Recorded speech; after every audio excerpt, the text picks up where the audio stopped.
नमस्कार। नई उम्मीदें, नए सपने और एक नई शुरुआत, क्योंकि हर सुबह लेकर आती है अवसर अपार और हम आपके लिए लेकर आए हैं नया सवेरा। मैं हूं जया सिन्हा और मेरे साथ है संध्या। सुप्रभात आप सभी को। और नया सवेरा में आज हम बात करेंगे नए भारत की। प्रेस रिपोर्ट्स के जरिए आपको बताएंगे आज के अखबारों में प्रकाशित प्रमुख और महत्वपूर्ण खबरें जो कहीं ना कहीं दौड़ भाग भरी जिंदगी में आपसे छूट सकती है। तो हम आपके लिए वो खबरें समेट कर लाए हैं अखबार जगत से। साथ ही साथ आर्थिक विकास की आपको झलक दिखाएंगे। खेल जगत में क्या कुछ है हिट और कैसे रह सकती है आपकी सेहत फिट, करेंगे इस पर भी बात होगी तकनीक की भी, करेंगे टेक टॉक और नजर डालेंगे वर्ल्ड वॉच पर, वो हर बात जो आपके दिन को बनाएगी खास। तो आइए शुरुआत करते हैं इस वक्त की सुर्खियों के साथ।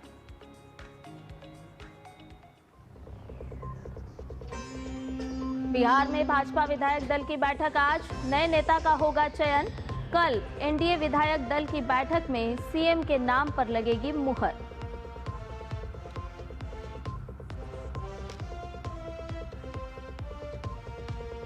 चुनाव आयोग का दल आज पश्चिम बंगाल में मतदाता सूची के विशेष गहन पुनरीक्षण की करेगा समीक्षा। एसआईआर शुरू होने के बाद आयोग का ये दूसरा दौरा।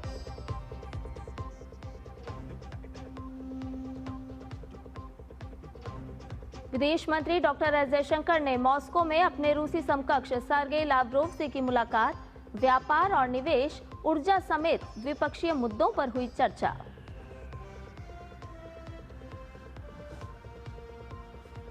बांग्लादेश में शेख हसीना की मौत की सजा के खिलाफ अवामी लीग का देशव्यापी बंद आज। लीग ने सजा को बताया अवैध।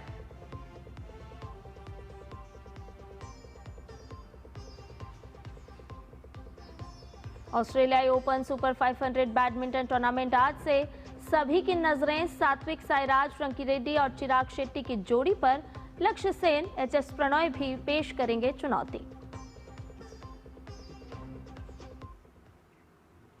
आइए सबसे पहले बात कर लेते हैं बिहार में नई सरकार के गठन को लेकर। जी हां, उसके लिए हलचल इस वक्त लगातार तेज हो रही है और बिहार विधानसभा चुनाव में सबसे बड़ी पार्टी बनकर उभरी है भारतीय जनता पार्टी, जिसके विधायक दल की बैठक आज होगी और जिसमें पार्टी के नवनिर्वाचित 89 विधायक नए विधायक दल के नेता का चुनाव करेंगे। बिहार पार्टी अध्यक्ष दिलीप जायसवाल ने कहा है कि पार्टी पर्यवेक्षक भी बैठक में शामिल होने वाले हैं। भारतीय जनता पार्टी अपने नवनिर्वाचित विधायकों की होने वाली बैठक में कल विधानमंडल दल के नेता का भी चयन करेगी। इस संबंध में पार्टी की ओर से सभी 89 नवनिर्वाचित विधायकों और 21 विधान परिषद सदस्यों को सूचना भेज दी गई है। बैठक भाजपा प्रदेश मुख्यालय स्थित अटल सभागार में होगी, जिसकी अध्यक्षता प्रदेश अध्यक्ष दिलीप जायसवाल करेंगे। पार्टी सूत्रों के अनुसार केंद्रीय नेतृत्व ने अभी तक आधिकारिक तौर पर राष्ट्रीय पर्यवेक्षक के नाम की घोषणा नहीं की है। हालांकि ऐसी अटकलें हैं कि रक्षा मंत्री और पूर्व भाजपा राष्ट्रीय अध्यक्ष राजनाथ सिंह को पर्यवेक्षक के रूप में भेजा जा सकता है। पार्टी की इस महत्वपूर्ण बैठक पर सभी की निगाहें टिकी हैं। बैठक के उपरांत भाजपा विधान मंडल दल के नेता और उपनेता के नामों की औपचारिक घोषणा की जाएगी। साथ ही ये भी स्पष्ट हो जाएगा कि नई सरकार में भाजपा की ओर से किन किन नेताओं को उप मुख्यमंत्री पद की जिम्मेदारी सौंपी जाएगी। इसके अलावा जनता दल यूनाइटेड विधायक दल की बैठक कल होने की संभावना है। विधायक दल की बैठक में नेता का चयन किया जाएगा और इसके साथ ही एनडीए विधायक दल की संयुक्त बैठक भी कल होगी। इससे पहले कल नीतीश कुमार ने राज्यपाल आरिफ मोहम्मद खान से मुलाकात कर 19 नवंबर को सरकार भंग करने की जानकारी दी है। एनडीए के घटक दलों ने कल अपने विधायक दल के नेताओं का चयन किया है। चिराग पासवान की पार्टी लोक जनशक्ति पार्टी रामविलास ने राजू तिवारी को विधायक दल का नेता चुना, जबकि जीतन राम मांझी की पार्टी हिंदुस्तान आवामी मोर्चा ने प्रफुल्ल मांझी को विधायक दल का नेता चुना है। नए मंत्रिमंडल का शपथ ग्रहण समारोह 20 नवंबर को पटना के गांधी मैदान में होगा। इस कार्यक्रम में प्रधानमंत्री नरेंद्र मोदी सहित एनडीए के कई वरिष्ठ नेताओं और मंत्रियों के शामिल होने की उम्मीद है। और पटना से मधुरेश नारायण इस पूरी जानकारी के साथ हमारे साथ जुड़ गए हैं।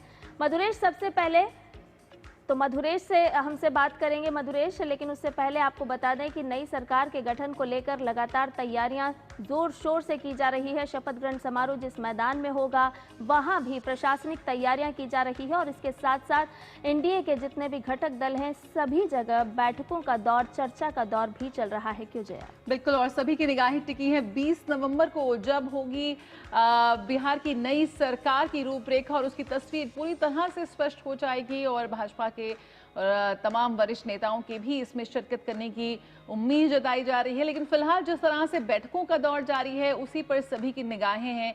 कौन होगा राष्ट्रीय पर्यवेक्षक, कौन होगा मुख्यमंत्री और उप मुख्यमंत्री, इसको लेकर जो तमाम नाम इस वक्त चल रहे हैं उसको लेकर भी जिस तरह से तस्वीर साफ होती नजर आ रही है, सभी की निगाहें टिकी हुई हैं। भाजपा विधायक दल की बैठक जो आज हो रही है, भाजपा विधानमंडल दल की बैठक कल होगी, इसको लेकर क्या कुछ अभी अपडेट है? मधुरेश हमारे साथ जुड़ चुके हैं। मधुरेश, क्या कुछ खबर मिल रही है इन तमाम कयासों, अटकलों और बैठकों के बीच में? क्या कुछ निकल कर आ रहा है? देखिए, आज सुबह 10 बजे से बीजेपी विधायक दल की बैठक होने वाली है और समझा जा रहा है कि सम्राट चौधरी जो वर्तमान सरकार में उप मुख्यमंत्री, उन्हें विधायक दल का नेता भी चुना जाएगा और इसके बाद कल एनडीए विधायक दल की बैठक होनी संभावित है।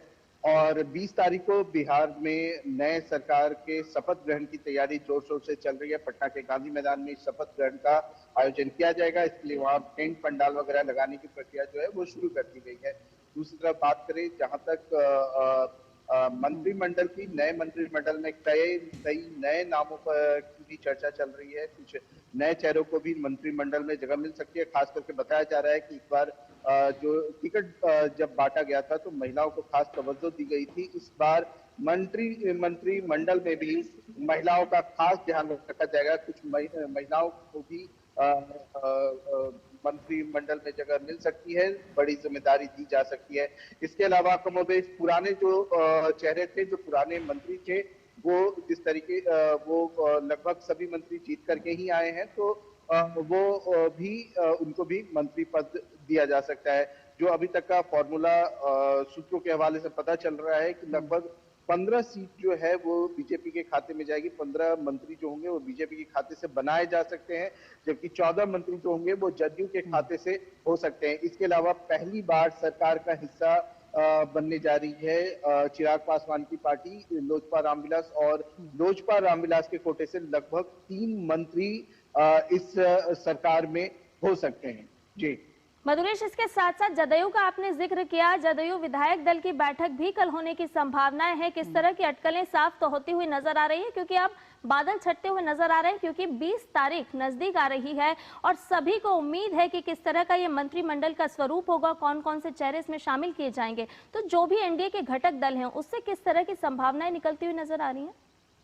देखिए, कल निश्चित रूप से कल एनडीए की भी विधायक दल की बैठक है और जदयू के विधायक दल की भी बैठक है और लगभग ये साफ है कि जदयू के विधायक दल की बैठक में नीतीश कुमार ही विधायक दल के नेता होंगे और कल ही सरकार का विघटन भी होना है। कल नीतीश कुमार शाम तक इस्तीफा दे सकते हैं। दूसरी बात, जहां तक आपने पूछा कि किन नए चेहरों को इस बार मौका दिया जा सकता है, तो इस बार जैसे कि मैं बता रहा था कि सरकार पहले चिराग पासवान जो थे उनकी बिहार सरकार में कोई बड़ी भागीदारी नहीं थी। इस बार उनके कई कैंडिडेट 19 कैंडिडेट जीत करके आए हैं। तो इस बार बताया जा रहा है कि 3 जो विधायक हैं उनको मंत्री पद मिल सकता है। इसके अलावा जीतन राम मांझी की पार्टी के भी 5 जो प्रत्याशी थे वो जीत करके आए हैं। ऐसे में जीतन राम मांझी के पार्टी से एक व्यक्ति को मंत्री पद दिया जा सकता है। समझा जा रहा है कि संतोष सुमन, जो कि जीतन राम मांझी के बेटे हैं, पहले भी लघु सिंचाई मंत्री थे, इस बार भी मंत्रिमंडल में उन्हें ही शामिल किया जाएगा। इसके अलावा रालोसपा, जो कि उपेंद्र कुशवाहा की पार्टी है, तो उसके भी कैंडिडेट इस बार जीत करके एनडीए में आए हैं। तो समझा जा रहा है कि एक व्यक्ति को रालोसपा से भी विधायक पद दिया जा सकता है। इसके अलावा जो पहले मंत्री थे, जैसे जीवेश मिश्रा हो, नीतीश मिश्रा की बात करें, इसके अलावा विजय चौधरी की बात करें, अशोक चौधरी की बात करें, इन सबको भी मंत्रिमंडल में शामिल करने की चर्चा जोर शोर से चल रही है। बिल्कुल। और मधुरेश, जो शपथ ग्रहण समारोह है वो भी काफी इस बार भव्य होने जा रहा है 20 नवंबर को, जिसकी तैयारियां अभी से हो रही हैं और उसकी भी एक झलक साफ तौर पर नजर आ रही है। तो इस प्रचंड जीत और बम्पर जीत के बाद जनता, कार्यकर्ता, इन तमाम को सम्मान और बधाई देने का कार्यक्रम भी लगातार जारी है। इन सब लोगों की भी किस तरह से भागीदारी नजर आने जा रही है इस शपथ ग्रहण समारोह में, क्योंकि ये जनता का वर्डिक्ट था। हाँ जी, बिल्कुल। एनडीए अपने प्रचंड जीत का जो सेलिब्रेशन है वो एक बड़े स्तर पर मनाने की तैयारी कर रही है, और ये जो शपथ ग्रहण समारोह है इसको भव्य बनाने के लिए एक बड़ा कार्यक्रम का आयोजन पटना के गांधी मैदान में किया जा रहा है। बड़ा टेंट पंडाल लगाया जा रहा है। इसके अलावा जो बीजेपी शासित या एनडीए शासित राज्य हैं वहां के मुख्यमंत्रियों को भी न्योता भेजा गया है। इसके साथ ही वो सभी स्टार प्रचारक जिन्होंने बिहार विधानसभा चुनाव में प्रचार किया था और लोगों के बीच जाकर के वोट देने की अपील की थी, उन सबको भी इस शपथ ग्रहण समारोह में विशेष रूप से निमंत्रण भेज करके बुलाया जाता है।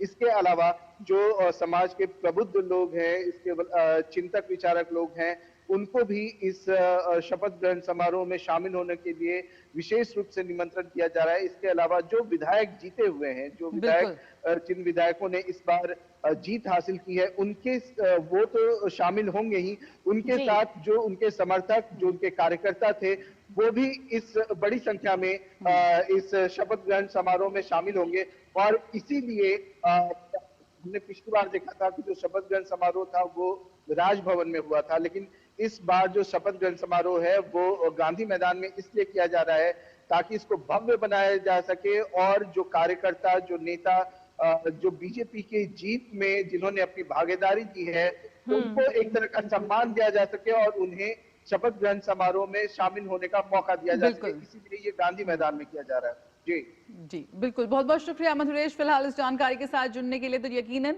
जब जीत इतनी प्रचंड थी तो उसका जश्न भी बेहद खास और ऐतिहासिक होने जा रहा है। निश्चित तौर पर। और नया सवेरा में आगे बढ़ेंगे, लेकिन उससे पहले एक छोटे से ब्रेक के लिए रुक रहे हैं, जल्द हाजिर होंगे। MDH का किचन किंग किचन में हो तो हम सब कुछ बना सकते हैं। बैंगन का भरता, आलू गोभी, भिंडी मसाला और भी बहुत कुछ। MDH। ओ हरी भैया, अरे वाह, खेतों में कौन सी फसल लगाए हो? 12 महीने कमा कर दे ऐसी फसल। क्या? मैंने नया व्यवसाय शुरू किया है। उसके लिए पैसे? इसमें किसी निवेश की जरूरत ही नहीं। अच्छा मुखिया जी। अरे मुखिया जी नमस्ते। अरे हरी, कब आ रहे हो? आप बस चलिए, मैं पहुंचता हूं। अब मैं LIC एजेंट हूं। LIC एजेंट बनो, अब बड़ा सोचो। हमारी वेबसाइट पर जाएं या अपनी नजदीकी LIC शाखा से संपर्क करें। पढ़ता है, खेलता है, झूलता उछलता है, दौड़ता कभी कभी दौड़ कराता है, आगे आगे बढ़ता है इंडिया, अमूल दूध पीता है इंडिया। मेरी पसंद, मेरी पसंद, मेरी पसंद, मेरी पसंद, हमारी पसंद, हम सबकी पसंद। मजबूत देश का मजबूत सरिया हो गया स्टील। कौन है जो जोड़े देश को? विकसित भारत का विकसित भारत। दादी के हाथों का जादू और खुशबू से महकता घर। MDH गरम मसाला, असली मसालों से भरा हूं मैं, क्योंकि हर रिश्ता है स्वाद से जुड़ा। ब्रेक के बाद नया सवेरा में आपका एक बार फिर से स्वागत है। और आइए एक बड़ी खबर से आपको रूबरू करा देते हैं। जी हां, दिल्ली ब्लास्ट से जुड़ी हुई ताज़ा खबर आ रही है, जहां अल फलाह यूनिवर्सिटी से जुड़े हुए कार्यालय पर छापेमारी कार्रवाई की गई है। ओखला के सेंट्रल ऑफिस पर यह कार्रवाई की गई है। तो दिल्ली ब्लास्ट से जुड़ी हुई एक और अपडेट इस वक्त सामने आई है, जहां अल फलाह यूनिवर्सिटी से जुड़े कार्यालय पर छापेमारी कार्रवाई की गई है। आपको बता दें कि केंद्रीय जांच एजेंसी की ये छापेमारी अभी भी जारी है। ओखला के सेंट्रल ऑफिस पर ये कार्रवाई की गई है। तो लगातार जिस तरह से कड़ियों को जोड़ने का काम जांच एजेंसी कर रही है, और उसी कड़ी में केंद्रीय जांच एजेंसी ने ये एक और छापेमारी कार्रवाई की है, जो कार्रवाई अभी भी जारी है। तो NIA की तरफ से ये कार्रवाई की गई है। लगातार दिल्ली धमाके में जिस तरह के तार जुड़ते नजर आ रहे हैं और परत दर परत यहाँ पर जो पूरी साजिश थी उसकी परत खुलती नजर आ रही है। तो यहाँ पर अल फलाह यूनिवर्सिटी के कार्यालय पर कार्रवाई हुई है। छापेमारी की इस वक्त गतिविधि जारी है। दिल्ली धमाके में आतंकवादी हमले के कई संदिग्धों का अल फलाह विश्वविद्यालय से संबंध सामने आने के बाद विश्वविद्यालय के अलग अलग सेंटर्स पर इन दिनों कार्रवाई की जा रही है। किस तरह से अल फलाह यूनिवर्सिटी एक एपी सेंटर के रूप में उभर रहा है दिल्ली बम ब्लास्ट में, इसके जांच के दायरे में कैसे आगे बढ़ती जा रही है एनआईए, इस वक्त इसकी जानकारी मिल रही है। और सिर्फ दिल्ली नहीं, दिल्ली, फरीदाबाद, जम्मू कश्मीर, तमाम शहरों से, तमाम अलग अलग स्टेट से इस वक्त लगातार जानकारी और अहम साक्ष्य उठाए जा रहे हैं। और दिल्ली बम ब्लास्ट की जांच में कैसे परत दर परत आगे बढ़ रही है एनआईए की कार्रवाई और एनआईए की जांच, जिसमें कई गिरफ्तारियां भी हुई हैं। आइए देखते हैं एक खास रिपोर्ट।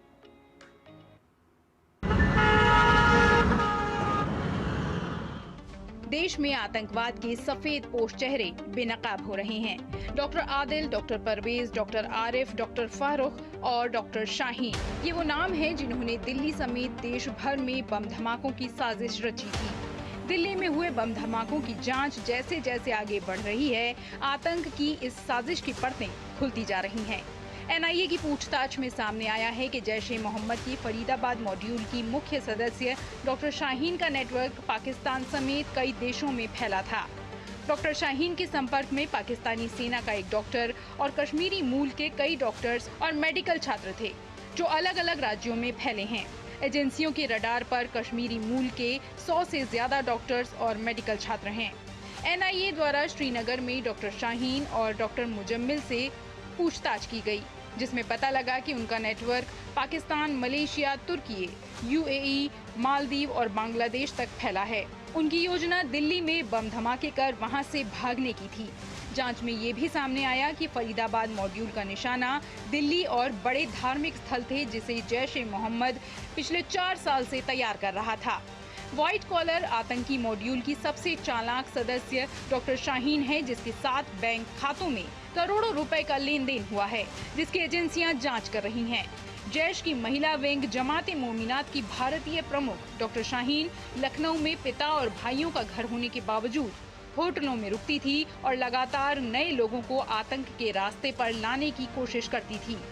लखनऊ में डॉक्टर शाहीन आधा दर्जन से अधिक लोगों के संपर्क में थी, जिनकी तलाश में एजेंसियां जुटी हैं। जानकारी के मुताबिक कानपुर मेडिकल कॉलेज में असिस्टेंट प्रोफेसर की नौकरी छोड़ने के बाद शाहीन ने 2016 से 2018 तक यूएई में काम किया, जहां उसकी मुलाकात जैश की महिला विंग से हुई। जांच में अब तक कई लोगों को गिरफ्तार किया जा चुका है और कई नए नाम भी सामने आ रहे हैं। एनआईए ने जसीर बिलाल वानी उर्फ दानिश को भी गिरफ्तार किया, जो अनंतनाग के काजीगुंड का निवासी है और लाल किले के पास बम धमाके की साजिश में शामिल बताया जा रहा है। जांच एजेंसियों की माने तो कई सफेद पोश ऐसे हैं जिनके चेहरे से नकाब उतरना अभी बाकी है। नीरज सिंह के इनपुट के साथ ब्यूरो रिपोर्ट, डीडी न्यूज। और इधर चुनाव आयोग का दल आज पश्चिम बंगाल के दौरे पर रहेगा और राज्य में मतदाता सूची के विशेष गहन पुनरीक्षण की समीक्षा करेगा। वरिष्ठ उपचुनाव आयुक्त ज्ञानेश भारती के नेतृत्व में निर्वाचन आयोग का दल इलेक्ट्रॉनिक वोटिंग मशीन की प्रथम स्तरीय जांच की कार्यशाला में भी शामिल होगा। एसआईआर शुरू होने के बाद आयोग की टीम का ये दूसरा दौरा है। और प्रधान सचिव एसबी जोशी, मलय मलिक और उप सचिव अभिनव अग्रवाल भी टीम में शामिल हैं। इस दौरान टीम कोलकाता, उत्तर 24 परगना, दक्षिण 24 परगना, नदिया, मुर्शिदाबाद और मालदा जिलों में एसआईआर की प्रगति की समीक्षा करेगी। ईसीआई की टीम कोलकाता के Bengal chamber of commerce and industry में कोलकाता दक्षिण और कोलकाता उत्तर के जिला निर्वाचन अधिकारियों और डीईओ के साथ बैठक करेगी। बाद में वे कलेक्ट्रेट मीटिंग हॉल में दक्षिण 24 परगना जिले के जिला निर्वाचन अधिकारी के साथ एक और बैठक करेंगे। और उसके बाद कोलकाता के न्यू टाउन में ईवीएम की प्रथम स्तरीय जांच कार्यशाला में शामिल होंगे।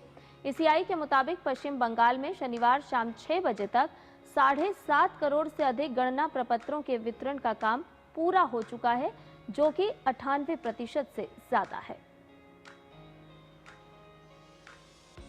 और पश्चिम बंगाल में एसआईआर को लेकर राज्य मुख्य निर्वाचन अधिकारी के कार्यालय ने भी एसआईआर को लेकर 13 सूत्रीय दिशा निर्देश जारी किए हैं। इन दिशा निर्देशों में आयोग ने बीएलए को एसआईआर से जुड़ा एक स्पष्ट संदेश दिया है। राज्य सीईओ के कार्यालय ने निर्देश दिया है कि यदि कोई बीएलए मतदाताओं की ओर से बीएलओ के पास अधिकतम 50 फॉर्म जमा करता है तो उस बीएलए को एक घोषणा पत्र देना होगा कि फॉर्म में लिखी गई सारी जानकारी सही है। आपको बता दें कि एसआईआर शुरू होने के बाद से भाजपा सत्तारूढ़ दल के बीएलएस की भूमिका पर लगातार सवाल उठा रही है। भाजपा का आरोप है कि सत्तारूढ़ दल के बीएलए विपक्षी दल के मतदाताओं के नाम हटाने के लिए बीएलओ पर दबाव बना रहे हैं और शिकायत के बाद ही आयोग ने इस तरह का निर्णय लिया है।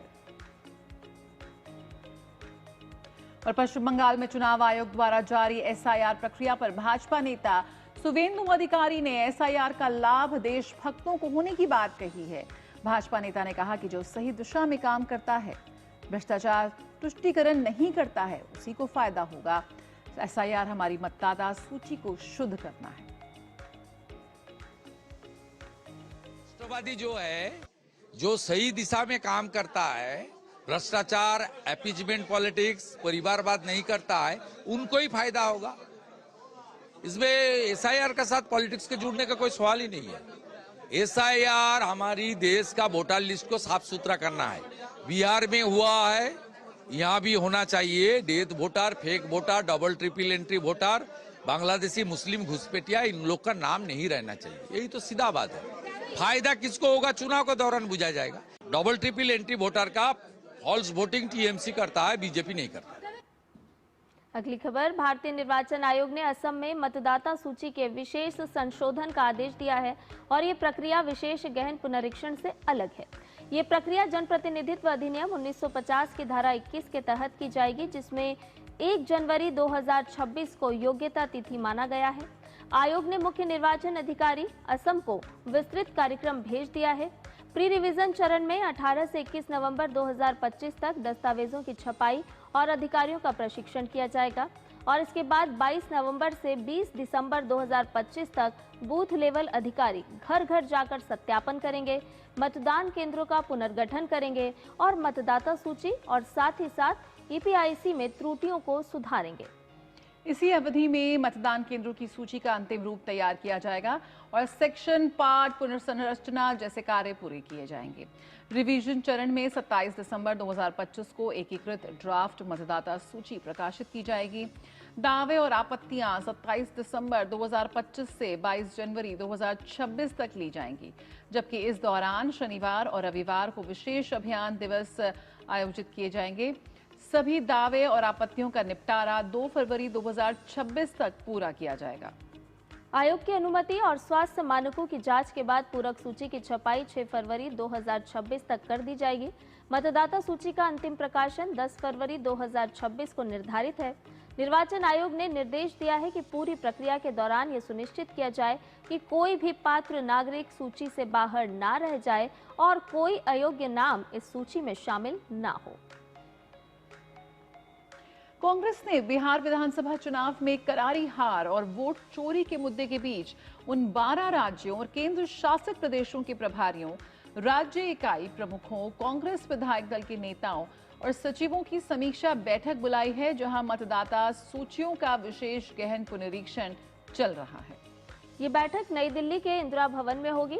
बैठक में राजनीतिक मुद्दों और चुनौतियों पर विचार विमर्श किया जाएगा, जिससे भविष्य की राजनीतिक गतिविधियों के लिए एक ठोस रणनीति तैयार की जा सके। और प्रधानमंत्री नरेंद्र मोदी ने कल नई दिल्ली में छठे रामनाथ गोयनका व्याख्यान में कहा कि भारत आज केवल उभरता हुआ बाजार नहीं, बल्कि एक उभरता मॉडल भी है। उन्होंने आगे कहा कि आज दुनिया भारत के विकास मॉडल को आशा का मॉडल के रूप में देख रही है।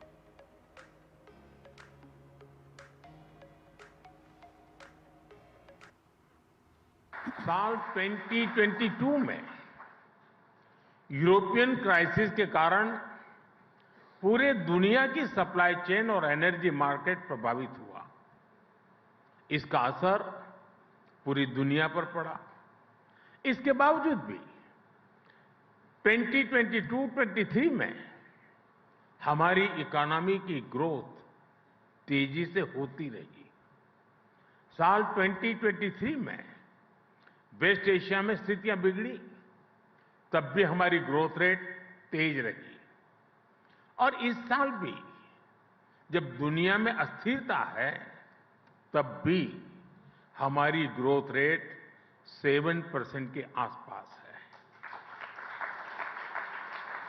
साथियों, आज जब दुनिया डिसरप्शन से डर रही है, भारत वाइब्रेंट फ्यूचर के डायरेक्शन में आगे बढ़ रहा है। प्रधानमंत्री ने कहा कि विकसित भारत के लक्ष्य को पूरा करने के लिए गुलामी की मानसिकता से पूरी तरह से उठना भी जरूरी है। हमने नई नेशनल एजुकेशन पॉलिसी में स्थानीय भाषाओं में पढ़ाई पर विशेष बल दिया है। और मैं बहुत स्पष्टता से कहूंगा, हमारा विरोध अंग्रेजी भाषा से नहीं है, हम भारतीय भाषाओं के समर्थन में हैं। साथियों, मैकाले द्वारा किए गए उस अपराध को 1835 में जो अपराध किया गया, 2035 10 साल के बाद 200 साल हो जाएंगे। और इसलिए आज आपके माध्यम से पूरे देश से एक आह्वान करना चाहता हूं। अगले 10 साल में हमें संकल्प लेकर चलना है कि मैकाले ने भारत को जिस गुलामी की मानसिकता से भर दिया है, उस सोच से मुक्ति पाकर के रहेंगे। 10 साल हमारे पास बड़े महत्वपूर्ण हैं। प्रधानमंत्री ने देश की सभी राज्य सरकारों को एक साथ मिलकर विकसित भारत और लोगों की आकांक्षाओं को पूरा करने की दिशा में काम करने का आह्वान भी किया। आरजेडी की सरकार को बिहार के लोगों ने 15 साल का मौका दिया। लालू यादव जी चाहते तो बिहार के विकास के लिए बहुत कुछ कर सकते थे, लेकिन उन्होंने जंगल राज का रास्ता चुना। बिहार के लोग इस विश्वासघात को कभी भूल नहीं सकते। इसलिए आज देश में जो भी सरकारें हैं, चाहे केंद्र में हमारी सरकार है या फिर राज्यों में अलग अलग दलों की सरकारें हैं, हमारी सबसे बड़ी प्राथमिकता सिर्फ एक होनी चाहिए, विकास, विकास और सिर्फ विकास। तो भारत का मॉडल आज आशा का मॉडल बन चुका है। खबर पश्चिम बंगाल से, जहां शिक्षक भर्ती को लेकर एक बार फिर राजनीतिक घमासान छिड़ गया है। नई साक्षात्कार सूची जारी होते ही भ्रष्टाचार के आरोपों को लेकर नौकरी के उम्मीदवार सड़कों पर उतर आए हैं। प्रदर्शनकारियों का आरोप है कि प्रकाशित सूची में 2016 के पैनल के अयोग्य उम्मीदवार भी शामिल हैं। उन्हें अनुभव के आधार पर पुराने उम्मीदवारों को दिए गए अतिरिक्त 10 अंकों पर भी कड़ी आपत्ति है। आरोप है कि नए उम्मीदवारों ने परीक्षा में पूरे अंक पाए, फिर भी उन्हें नौकरी नहीं मिली। दरअसल शिक्षक भर्ती में भ्रष्टाचार के कारण सुप्रीम कोर्ट के निर्देश पर 2016 का पैनल रद्द होने के बाद 9वीं, 10वीं, 11वीं और 12वीं कक्षा के शिक्षकों और गैर शिक्षण कर्मचारियों सहित 25,753 लोगों ने अपनी नौकरी खो दी थी। पिछले सितंबर में 9वीं, 10वीं, 11वीं और 12वीं कक्षा के लिए नए सिरे से परीक्षा आयोजित की गई और हाल ही में 11वीं, 12वीं कक्षा की परीक्षा के परिणामों के आधार पर दस्तावेज सत्यापन के लिए इंटरव्यू की सूची भी जारी की गई। सूची प्रकाशित होने के बाद नौकरी के उम्मीदवारों ने राज्य शिक्षा आयोग से सटे करुणामयी परिसर में विरोध प्रदर्शन किया। इस प्रदर्शन को पुलिस ने देर रात जबरन हटा दिया है। तो पश्चिम बंगाल में एक बार फिर सड़कों पर उतरे हैं उम्मीदवार और इस मुद्दे पर भाजपा ने ममता सरकार के खिलाफ मोर्चा खोल दिया है। विपक्ष के नेता शुभेंदु अधिकारी ने सीधे तौर पर आरोप लगाया है कि टीएमसी विधायक जेल से ही भर्ती घोटाले को नियंत्रित कर रहे हैं। वहीं भाजपा सांसद अभिजीत गंगोपाध्याय ने राज्य सरकार पर योग्य उम्मीदवारों के साथ पूरी तरह से धोखा करने का आरोप भी लगाया है।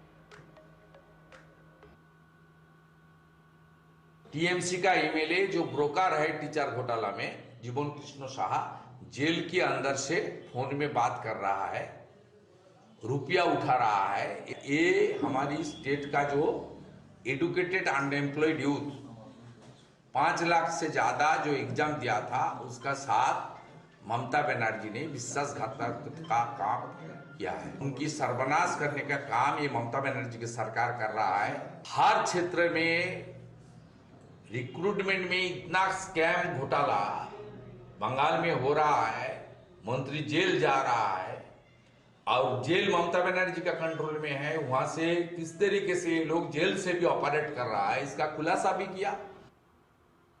अगली खबर, केंद्रीय नागरिक उड्डयन मंत्री राममोहन नायडू ने इंडिया इंटरनेशनल ट्रेड फेयर में एयरपोर्ट अथॉरिटी ऑफ इंडिया यानी कि एएआई के पवेलियन का उद्घाटन किया। एयरपोर्ट अथॉरिटी ऑफ इंडिया के इस पवेलियन में अत्याधुनिक एटीसी सीएनएस कंसोल की सुविधा है, जो आधुनिक हवाई यातायात प्रबंधन में भारत के नेतृत्व को रेखांकित करता है। इस पेविलियन में हवाई अड्डा विकास और हवाई नेविगेशन सेवाओं में प्रमुख नवाचारों को भी प्रदर्शित किया गया है।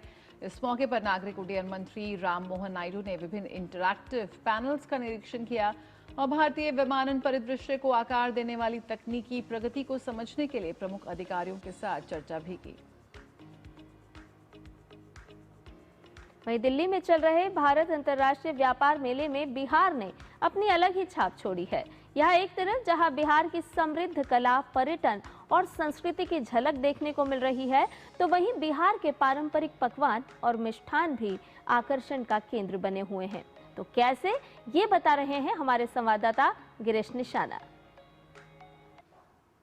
44वें भारत अंतर्राष्ट्रीय व्यापार मेले में इस बार बिहार को भी साझेदार राज्य का दर्जा मिला है। बहुत कुछ है यहाँ पर खास, क्या खास है इस पर ज़्यादा बात करने के लिए हमारे साथ मौजूद हैं यहाँ के पंडाल निदेशक संजय कुमार सिंह। इस बार का जो थीम है मेले का, एक भारत श्रेष्ठ भारत, उसको देखते हुए हम लोगों ने महिलाओं पर ही इसको, विमेन एम्पावरमेंट पर ही इसको फोकस किया है। आप हमारे पवेलियन में जब अंदर एंटर होंगे तो वहाँ हम लोगों ने सीता माता का जो पुनराधाम मंदिर फाउंडेशन स्टोन माननीय प्रधानमंत्री जी ने रखा था, उसको हम लोगों ने वहाँ प्रोजेक्ट किया है, वहीं से स्टार्ट किया है। उसके बाद आप अंदर आएंगे तो बिहार के जितने भी पर्यटक स्थल हैं, चाहे वो पावापुरी हो या और भी महाबोधि मंदिर, उस सबको हम लोगों ने दिखाया है। साथ ही जितने भी यहाँ है, कोई भी आपको कृत्रिम चीज़ों का उपयोग हम लोगों ने नहीं के बराबर किया है। हर जो हस्तकला हो सकती है उसी का उपयोग किया है। चाहे मधुबनी पेंटिंग से हम लोगों ने जीविका पंचायत दिखाया है, एक तरफ हम लोगों ने जीविका की जो बैठकें होती है उसको हम लोगों ने शो किया है। तो महिलाओं के कंटेक्स्ट में हम लोगों ने इसको पूरे पवेलियन को बनाया है, ताकि बिना महिलाओं के सहयोग के ये भारत श्रेष्ठ नहीं हो सकता है। करीब करीब 65 से 70 स्टॉल हम लोगों ने लगाए हैं। कितने तरह के चावल हैं वो भी यहाँ पे हम लोगों ने उनको लाया है। स्टार्टअप्स हैं, उनको भी लाया है। वो हमारे यहाँ स्टार्टअप है जो एक्सपोर्ट अमेरिका और कनाडा वगैरह एक्सपोर्ट कर रहे हैं। तो अगर आप भी अंतर्राष्ट्रीय व्यापार मेले में आ रहे हैं तो बिहार का पंडाल देखना ना भूलें, क्योंकि यहाँ आपको न केवल मधुबनी पेंटिंग देखने को मिलेंगी, बल्कि वहाँ आप देख सकते हैं किस तरह से जो महिलाओं का चित्रण है वो बखूबी किया गया है। क्या खास है बिहार के उत्पाद, इस पर ज़्यादा बात करने के लिए हमारे साथ मौजूद हैं जितेंद्र जी। 180 प्रोडक्ट लेकर के मैं आया हूँ सर, बिहार से यहाँ पे चल के आया हूँ, और लोग काफ़ी ज़्यादा हमारा जो प्रोडक्ट है उसको पसंद कर रहे हैं। एक खोवा लाई है जो रामदाना और इसमें मावा से पेस्टिंग रहता है, और इसको लोग काफ़ी ज़्यादा पसंद करते हैं। स्पेशली गया से ही प्रसिद्ध है खोवा के लाई। उसके बाद सर एक अनरसा है जो ये चावल का आटा का बना होता है। एक स्पेशली प्रोडक्ट हमारा है सर जो बिहार में, जैसा कि आप जानते हैं, ठेकुआ छठ पे स्पेशली खास करके चलता है। वैसे तो ये सारे दिन सेल अच्छा खासा होता है, लेकिन छठ में जो है ठेकुआ काफ़ी ज़्यादा फेमस होता है। तो अगर आप भी भारत अंतर्राष्ट्रीय व्यापार मेले में घूमने आ रहे हैं तो बिहार का ये स्टॉल देखना ना भूलें, क्योंकि यहाँ आपको बिहार की संस्कृति, बिहार का स्वाद देखने को मिलेगा। कैमरामैन प्रवीण कुमार और राजकुमार के साथ गिरीश निशाना, डीडी न्यूज, दिल्ली। और रुक करते हैं बांग्लादेश से जुड़ी हुई खबर का। बांग्लादेश की पूर्व प्रधानमंत्री और अवामी लीग के अध्यक्ष शेख हसीना को दी गई मौत की सजा के विरोध में अवामी लीग ने देशव्यापी बंद बुलाया है। अवामी लीग ने इंटरनेशनल क्राइम्स ट्रिब्यूनल के फैसले को अवैध बताया है और इसे राजनीतिक बदले की कार्रवाई भी कहा है। लीग ने कहा कि अब तक ये फैसला रद्द नहीं होता तब तक आंदोलन जारी रहेगा। स्थिति को देखते हुए प्रशासन ने सभी संवेदनशील इलाकों में सुरक्षा बढ़ा दी है। अतिरिक्त पुलिस बल और रैपिड एक्शन बटालियन की तैनाती की गई है ताकि किसी भी तरह की हिंसा को रोका जा सके। कल आईसीटी की 3 सदस्यीय पीठ ने शेख हसीना को मानवता के विरुद्ध अपराधों का दोषी ठहराते हुए मौत की सजा सुनाई थी। इस फैसले के बाद बांग्लादेश में हिंसा और खुशी दोनों को देखा गया है। अवामी लीग के समर्थकों ने फैसले के खिलाफ आगजनी और तोड़फोड़ भी की है। वहीं जुलाई हिंसा के दौरान मारे गए लोगों और यूनुस सरकार के फैसले का स्वागत किया गया है। तो बांग्लादेश में अवामी लीग का देशव्यापी बंद का आह्वान। प्रसन्नजीत बख्शी हमारे साथ और जानकारी के साथ जुड़ रहे हैं। प्रसन्नजीत, जिस तरह से अवामी लीग का प्रदर्शन हमें दिख रहा है, क्या कुछ उम्मीद की जा सकती है? क्योंकि यहाँ पर दोनों तरह के प्रदर्शन हो रहे हैं, पक्ष में भी और विपक्ष में भी। नहीं, देखिए, ये जो शटडाउन बताया जा रहा है बांग्लादेश में, ये जारी है। हम ये जहां तक बांग्लादेश से या ढाका से मुझे खबर मिल रहा है कि एक तरह से अवामी लीग को ऑक्सीजन मिल गया है ये डेथ पेनल्टी के बाद, क्योंकि पिछले करीब 1.25 साल से अवामी लीग के जो कार्यकर्ता या समर्थक थे वो किसी न किसी तरह से बिल में घुस गए थे, कुछ लोग भाग गए थे देश विदेश में।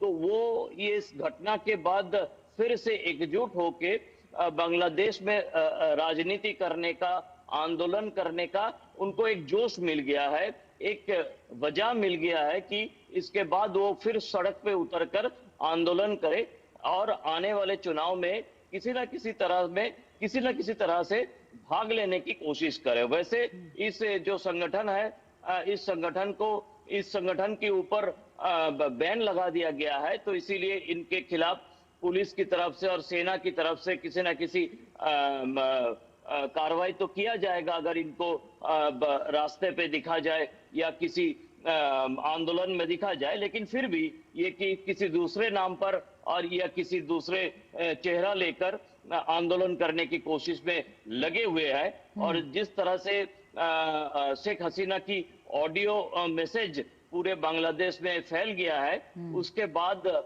जो अवामी लीग के लोग हैं वो रास्ते पे उतर गए हैं। और दूसरी तरफ जो लोग चाहते थे पिछले 1.25 साल में कि इस तरह से एक किसी न किसी तरह शेख हसीना की खिलाफ एक मौत की सजा दिया जाए, तो वो खुशी से ढाका की सड़क पर या चिटागांग की सड़क पर है। तो एक आमने सामने का स्थिति है। तो जैसे भी हो बांग्लादेश में एक तनाव का स्थिति है, एक संघर्ष का स्थिति है, ऐसा जारी है। जी प्रसेनजीत, जो शेख हसीना के खिलाफ जिस तरह का निर्णय आया है, फैसला सुनाया गया है, ऐसे में बांग्लादेश का भविष्य किस तरह से आप देख पा रहे हैं, किस तरह ये मुड़ता हुआ नजर आ रहा है? क्योंकि शांति, स्थायित्व, आर्थिक व्यवस्था लड़खड़ाई हुई, चरमराती हुई, और ऐसे में इस तरह का फैसला आना, किस तरह से बांग्लादेश अपनी राह पकड़ेगा भविष्य में? नहीं, देखिए, अभी इनका कोई भविष्य का रास्ता तो दिखाई नहीं दे रहा है।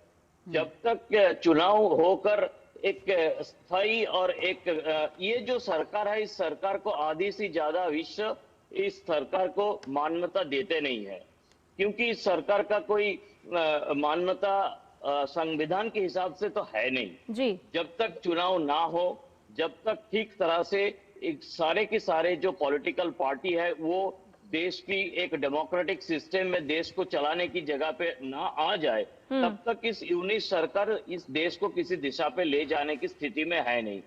पूरे विश्व में आधे से ज्यादा देश ये समझते हैं कि बांग्लादेश अभी कुछ फंडामेंटलिस्ट के हाथ पे है। तो इसीलिए इस देश का ना कोई आर्थिक दिशा है, ना कोई डेमोक्रेटिक दिशा है, ना कोई सोशल दिशा है। अब देखना यह है कि चुनाव कब तक है। शेख हसीना को मौत की सजा सुनाने से कोई डेमोक्रेटिक दिशा या कोई आर्थिक दिशा हो नहीं सकता। ये एकमात्र हो सकता है कि एक डेमोक्रेटिक और एक ठीक तरह से एक चुनाव होने से, वो चुनाव होने का कोई दिशा देख नहीं पा रहा है पूरे दुनिया। अब इसका इंतजार हम कर सकते हैं एक नेबर होने के नाते और एक अच्छे नेबर होने के नाते। जी बिल्कुल। प्रसन्नजीत, बहुत ही संक्षिप्त में ये भी जानना चाहेंगे, जिस तरह की स्थिति वहां पर इस वक्त चल रही है शांति की, किस तरह से सीमा पर इस वक्त हालात हैं और किस तरह से भारतीय एजेंसियां भी नजर बनाए हुए हैं?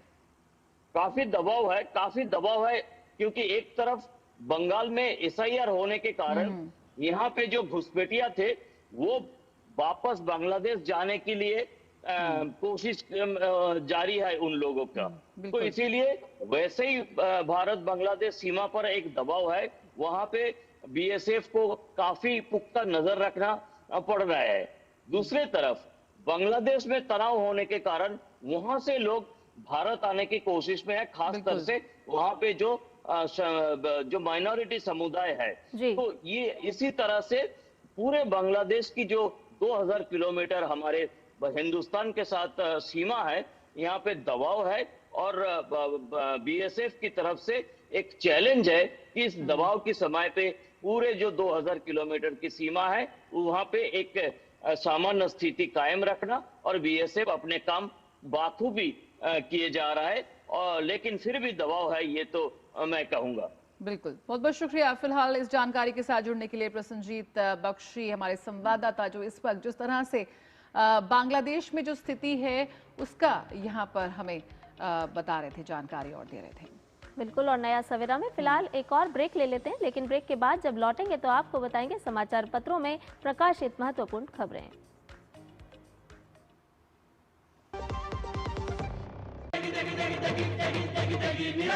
MDH की देगी मिर्च का तड़का, अंग अंग फड़का। MDH की देगी मिर्च। This is no ordinary sky.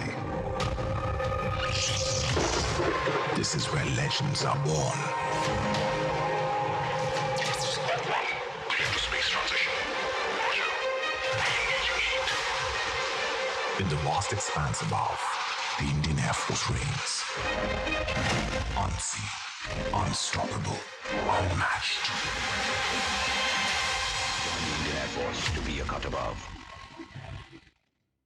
जब धरती चीर कर निकलता है लोहे का पत्थर और मिलता है मोंगिया के जोश से, फिर तपता है, पिघलता है और बनता है फौलाद। अब होता है सरिया सारी खूबियों के साथ। मोंगिया स्टील, मजबूत देश का मजबूत सरिया। अब आया असली स्वाद। अब आया स्वाद। जब स्वाद के पड़े हो लाले तो MDH का चंकी चाट मसाला डालें। MDH का चंकी चाट मसाला। MDH। और ब्रेक के बाद नया सवेरा में आपका एक बार फिर से स्वागत है। और आइए अब आपको बता देते हैं कि समाचार पत्रों में कौन कौन सी प्रमुख खबरें प्रकाशित है और दिलचस्प अंदाज में कौन कौन सी स्टोरी आज प्रकाशित की गई हैं। पहली खबर अगर आपको बताएं तो बताएं कि 15 वर्षों में सबसे ठंडी रही है 17 नवंबर की सुबह। जी हां, दिल्ली में साल 2014 की बात करें तो 2014 के 9.1 डिग्री का रिकॉर्ड टूटा है। सोमवार को न्यूनतम तापमान 8.7 डिग्री सेल्सियस दर्ज किया गया है। और इसके साथ साथ बीते 15 वर्षों के आंकड़े जो है उन्हें मौसम विभाग द्वारा भी इन संभावनाओं पर मोहर लगा दी गई है। आपको बताएं कि सोमवार को सुबह हवाओं की रफ्तार 5 से 10 किलोमीटर रही, जो कि सुबह 11 बजे के बाद बढ़कर 10 से 15 किलोमीटर प्रति घंटे तक जा पहुंची। और अगली खबर यहाँ पर हमने ली है अखबार हरी भूमि से, जिसमें ऑपरेशन सिंदूर का जिक्र है। पाकिस्तान को सेना प्रमुख की 2 टूक चेतावनी। चाणक्य रक्षा संवाद 2025 में के पूर्व में राजधानी में आयोजित किए गए कार्यक्रम में सेना प्रमुख ने ये बात कही है। उन्होंने कहा कि सिर्फ 88 घंटे में खत्म हुआ ऑपरेशन सिंदूर, वो तो महज एक ट्रेलर था, फिर मौका मिलने पर सिखा देंगे करारा सबक। जनरल द्विवेदी ने यह बात कही है। ऑपरेशन सिंदूर, जिस तरह से भारत ने इतने कम समय में आतंक के पनाहगार को एक निस्ते नाबूद कर दिया और एक करारा सबक यहाँ पर सिखाया है, उसकी चर्चा पूरे विश्व में हुई है। लेकिन यहाँ पर साफ तौर पर ये बात हमने कही थी कि ऑपरेशन सिंदूर खत्म नहीं हुआ है, सिर्फ स्थगित हुआ है। और इसीलिए 88 घंटे में सिर्फ खत्म हुआ था ऑपरेशन सिंदूर। और अब दोबारा जब भी अगर किसी तरह की नापाक हरकत वहां से आएगी तो एक बार फिर हम सबक सिखा देंगे। राज्य प्रायोजित आतंकवाद भी एक चिंता का मसला है, ये उन्होंने कहा। और केवल वर्तमान दौर में युद्ध की प्रकृति बहुआयामी होने की वजह से उन्होंने सशस्त्र सेनाओं के बीच एक एकीकरण पर भी यहां पर जोर दिया है। इसके अलावा अगली खबर है भारत और अमेरिका से जुड़ी हुई। जी हां, भारत और अमेरिका व्यापक व्यापार समझौते के करीब पहुंचे। हिंदुस्तान अखबार ने इस खबर को प्रकाशित किया है संभावना के कॉलम के साथ और बताया है कि भारत और अमेरिका अंततः एक व्यापार समझौते पर पहुंचने के करीब हैं। एक समझौते पर मोहर लगी है जो पारस्परिक और तेल टैरिफ दोनों को संबोधित करेगा। वाणिज्य सचिव राजेश अग्रवाल ने सोमवार को यह भी बताया है कि एक पैकेज पर चर्चा चल रही है जिसमें अमेरिका की देश में बाजार पहुंच, 25% पारस्परिक टैरिफ और अतिरिक्त 25% तेल शुल्क जैसे मुद्दे इसमें शामिल होंगे। आपको बताएं कि 8.58% घटकर 6.3 अरब डॉलर रह गया। अक्टूबर में अमेरिका और भारत का वस्तु निर्यात ये भी इस खबर में प्रकाशित किया गया है। सोने का आयात अक्टूबर में 3 गुना हुआ है, ये भी बताया गया है।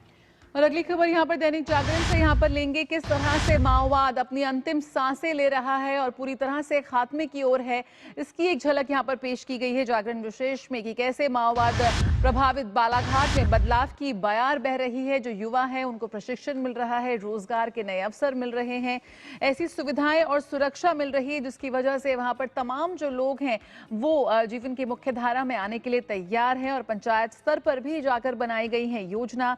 सामाजिक संस्थाओं व कॉरपोरेट इस मुहिम से जुड़े हैं, एक साथ एक मंच पर आए हैं ताकि जो वहां के माओवाद प्रभावित जो युवा हैं उन्हें आज रोजगार मिले। और कई शहरों में उन्हें रोजगार मिल रहा है, वेतन के साथ रहने और भोजन की सुविधा भी दी जा रही है ताकि वो और भी ज्यादा वो कंफर्टेबल हो। और टाटा इलेक्ट्रॉनिक्स कंपनी और जहां पर ये एक रोजगार मेले की भी शुरुआत की गई है बालाघाट में प्रशासन की ओर से, तो तमाम ऐसे अवसर हैं जो आज इन युवाओं को मिल रहे हैं। और इसके साथ साथ एक और स्टोरी आपको बताते हैं जो है कबाड़ से क्रिएशन से जुड़ी हुई। जी हाँ, कबाड़ से क्रिएशन तक की जो यात्रा है जहाँ मजदूरों के जो छोटे छोटे बच्चे होते हैं वो रोबोट बना रहे हैं। जी हाँ, सुनकर बड़ा आश्चर्य भी होता है लेकिन यही हमारे भारत का भविष्य है। मुंबई के विखरोली की भीड़ भरी ट्विन हाउस कॉलोनी की तंग गलियों के बीच एक शिक्षा क्रांति चुपचाप से आकार ले रही है और यहाँ प्रवासी मजदूरों और रिक्शा कैब चालकों के बच्चे किताबों के चैप्टर्स को रटने की जगह किस तरह से प्रैक्टिकल देख रहे हैं और अपना भी रहे हैं, ये बताती है ये स्टोरी। और यहाँ पर बॉट रोबोट बनाना, कोडिंग करना, भविष्य की समस्याओं को हल करने वाली उद्यमी सोच विकसित करना ये बच्चे सीख रहे हैं और यही बदलाव है। तो कबाड़ से क्रिएशन तक यहाँ पर किस तरह से कबाड़ को कंचन में बदलते नजर आ रहे हैं तमाम बच्चे और देश की कई जगहों पर ऐसी चीजें देखने को मिल रही हैं जो काफी क्रिएटिव हैं, नए भारत को झलकाती है। तो फिलहाल राजधानी दिल्ली से प्रकाशित समाचार पत्रों में फिलहाल इतना ही। और नई नई तकनीक से जुड़ी हुई खबरों पर आइए एक नजर डाल लेते हैं हमारे सेगमेंट टेक टॉक के जरिए। आईआईटी मद्रास और पंजाब विश्वविद्यालय के शोधकर्ताओं ने मिलकर एक ऐसा डिवाइस बनाया है जो कीटनाशकों की बखूबी पहचान करता है। ये एक ऐसा पोर्टेबल स्वचालित ऑप्टिकल उपकरण है जो पानी, भोजन और पर्यावरण में मौजूद कीटनाशक का पता लगाने में सक्षम है। ये ऐसा डिवाइस है जो आसानी से किसी भी क्षेत्र में लगाया जा सकता है, यूजर फ्रेंडली है और अति संवेदनशील कीटनाशकों का पता लगाने में भी समर्थ है। ये मैलाथियन को विशेष रूप से पहचानने के लिए डिजाइन किया गया है। स्मार्ट एमडीडी यानी मैलाथियन डिटेक्शन डिवाइस एक कलर मैट्रिक डिवाइस है, यानी इसमें एक ऐसी विधि का प्रयोग होता है जो किसी घोल में किसी रासायनिक यौगिक की सांद्रता को मापता है और रंग परिवर्तन करके इसके संकेत देता है। लाल रंग जब नीले रंग में बदल जाता है तो कीटनाशक की उपस्थिति का संकेत देता है और वर्तमान में इसका प्रयोगशाला में परीक्षण भी किया जा रहा है। जल्द ही ये उपकरण फलों, सब्जियों और खेत के जल स्रोतों के नमूनों को जांचने में भी काम आएगा।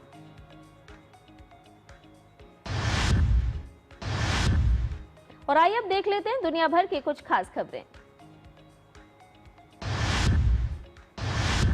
अमेरिकी राष्ट्रपति डोनाल्ड ट्रंप की गाजा शांति योजना को संयुक्त राष्ट्र सुरक्षा परिषद से अहम मंजूरी मिल गई है। संयुक्त राष्ट्र सुरक्षा परिषद ने अमेरिका द्वारा तैयार किए गए प्रस्ताव के लिए मतदान किया। हमास ने अमेरिकी राष्ट्रपति डोनाल्ड ट्रंप द्वारा तैयार किए गए गाजा शांति योजना प्रस्ताव को खारिज कर दिया है। बोलीविया की समाईपाटा में भारी बारिश और नदियों के उफान के कारण भयंकर बाढ़ आने से जनजीवन प्रभावित। बाढ़ के कारण कम से कम 6 लोग लापता। और आइए अब बात कर लेते हैं कारोबार जगत की बिजनेस ब्रीफ में।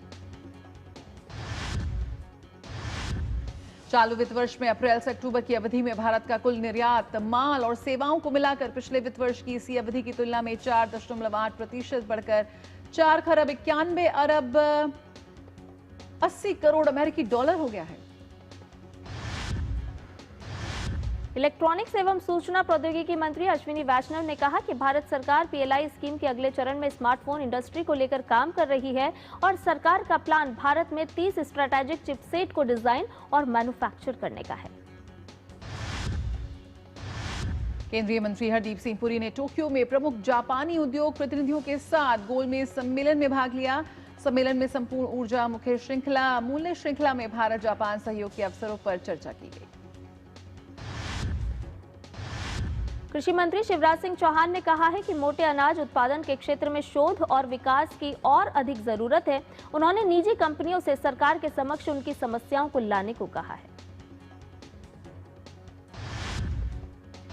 अगले 3 से 5 वर्षों में भारत का निवेशक का आधा दोगुना हो सकता है। मुंबई में CII फाइनेंसिंग समिट में सेबी प्रमुख ने ये बात कही तो हिनकांत पांडे ने कहा कि सेबी ने listing obligations and disclosure requirements नियमों की व्यापक समीक्षा प्रक्रिया शुरू कर दी है।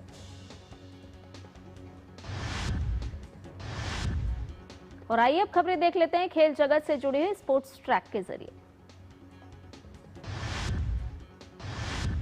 जापान के टोक्यो में चल रहे डेफलिम्पिक्स में अनुया प्रसाद ने महिलाओं की 10 मीटर एयर पिस्टल स्पर्धा में विश्व रिकॉर्ड बनाया और स्वर्ण पदक जीता। वहीं प्रांजलि धूमल ने रजत पदक अपने नाम किया। डेफलिम्पिक्स में पुरुषों की 10 मीटर एयर पिस्टल स्पर्धा में अभिनव देशवाल ने रजत पदक हासिल किया है। भारत ने इस प्रतियोगिता में अब तक 7 पदक जीत लिए हैं। विश्व बॉक्सिंग कप 2025 में भारत के पवन बर्तवाल ने ब्राजील बॉक्सिंग कप के स्वर्ण पदक विजेता कजाकिस्तान के अल्टीन बेक नूर सुल्तान को 5-0 से हराया और जीता अपना पहला अंतर्राष्ट्रीय पदक पक्का किया अपना। गोवा में खेले जा रहे शतरंज विश्व कप में भारत के ग्रैंडमास्टर अर्जुन एरिगेसी ने भारत की उम्मीदों को मजबूती देते हुए चीनी ग्रैंडमास्टर वेई यी को क्वार्टर फाइनल के पहले क्लासिकल गेम में 31 चालों में ड्रॉ पर रोक दिया और अब दूसरा क्लासिकल गेम बेहद अहम होगा। ऑस्ट्रेलियाई ओपन सुपर 500 बैडमिंटन टूर्नामेंट आज से शुरू होने जा रहा है। भारतीय जोड़ी सात्विक चिराग का पहला मुकाबला चीनी ताइपे के चांग कोची और प्रोली वेई से होगा। ऑस्ट्रेलियाई ओपन में लक्ष्य सेन का पहला मुकाबला चीनी ताइपे के सोली यांग से होगा। और आइए बात कर लेते हैं आपकी और हमारी सेहत की फिटनेस मंत्र में। तो प्रदूषित वातावरण हृदय के लिए खतरा बढ़ा देता है और ऐसे में उन लोगों में जटिलताएं उत्पन्न हो सकती है जो पहले से रोगग्रस्त हैं। बचाव के लिए क्या सावधानी रखी जाए, देखिए हमारी इस खास रिपोर्ट में। जैसे जैसे तापमान कम होता है और सर्दी बढ़ती है, हृदय संबंधी समस्याओं का खतरा भी बढ़ जाता है। ऐसे में वायु प्रदूषण का बढ़ा हुआ स्तर स्वास्थ्य के लिए खतरे और जटिलताएं बढ़ा सकता है। इसके कई दुष्परिणाम होते हैं। प्रदूषित वातावरण में रहने से हृदय रोगी, उच्च रक्तचाप से प्रभावित लोग और ऐसे लोग जो पहले से ही बीमारियों से ग्रस्त हैं, उनके लिए समस्याएं बढ़ सकती हैं। पोल्यूशन की वजह से कई बीमारियां होती हैं। आँख में इरिटेशन, ब्रेन में समझना कम, ड्राउजीनेस जिसे कहते हैं, कंसंट्रेशन कम हो जाती है। लंग्स में तो आपको पता ही है कि एस्थमा, ब्रोंकाइटिस, निमोनिया, सब चीज़ की मात्रा बढ़ जाती है, सब बीमारियों की मात्रा बढ़ जाती है। जिनके लंग्स वीक हैं उनको तो और ये परेशानी इसी टाइम पे सबसे ज़्यादा हो जाती है। हार्ट पेशेंट्स वो डिटोरेट कर जाते हैं, हार्ट अटैक्स ज़्यादा हो जाते हैं, हार्ट की रिदम की प्रॉब्लम्स बढ़ जाती हैं। हर तरीके से ये जो छोटे छोटे particles sulphur dioxide, carbon monoxide के हमारे लंग्स के थ्रू धमनियों में घुस के कई तरह की हानिकारक प्रॉब्लम्स क्रिएट करते हैं। अधिक सर्दी में सुबह सुबह सैर के लिए बाहर जाना हानिकारक साबित हो सकता है और जटिलताएं उत्पन्न हो सकती हैं। यदि समस्या के लक्षण हो तो उनको नजरअंदाज नहीं करना चाहिए। क्लियर एडवाइस यही है कि एक्सरसाइज घर के अंदर करें, बाहर में एक्सरसाइज ना करें, क्योंकि ये पोल्यूशन आप ज़्यादा ब्रीथ करेंगे। फास्ट वॉकिंग करते हैं, बाहर जाते हैं, बाहर जाना कम से कम रखें। घर ही में सब तरह की कोशिश करें कि सब कुछ करें। अगर बाहर जाना भी पड़े तो ये टाइम है N95 मास्क लगाने का। एल्डरली फैमिली मेम्बर्स हैं, उनको ज़्यादा परेशानी होती है, उनको वैक्सीनेशन दिलवाना ज़्यादा इम्पॉर्टेंट हो जाता है, क्योंकि वैक्सीनेशन से वायरल इन्फेक्शंस और निमोनिया से हम बच सकते हैं। इसी तरह घर की जब अंदर रहते हैं तो विंडोज़ को बंद रखें कि ये पोल्यूशन घर के अंदर ना आए। अगर हवा चलती है तो फिर विंडोज़ खोल सकते हैं कि पोल्यूशन निकले। सर्दियों में हृदय रोगी विशेष सावधानी रखें और सभी लोगों को अपने हृदय का ख्याल रखना चाहिए, जिससे हृदय स्वस्थ और सुरक्षित रहे। सर्दी के मौसम में यदि वायु प्रदूषण का स्तर अधिक हो तो सावधानी अवश्य रखें। किरण भारद्वाज, DD न्यूज। और नया सवेरा में अब बात मौसम की।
तो मौसम के हाल के बाद नया सवेरा में अब वक्त हो चला है आपसे विदा लेने का, लेकिन जाने के साथ साथ आपको छोड़े जाएंगे श्री गुरु तेग बहादुर जी के मानवता और दया के संदेश के साथ, जो कि पूरी दुनिया में फैलाया गया। उनके 350वें शहीदी दिवस को समर्पित लाइट एंड साउंड शो का बठिंडा में आयोजन किया गया है। इसकी थीम थी हिंदी चादर। नया सवेरा के आज के अंक में आपको छोड़ जाते हैं गुरु तेग बहादुर जी को समर्पित इन समागमों की श्रृंखला के साथ। हमें दीजिए इजाजत। नमस्कार।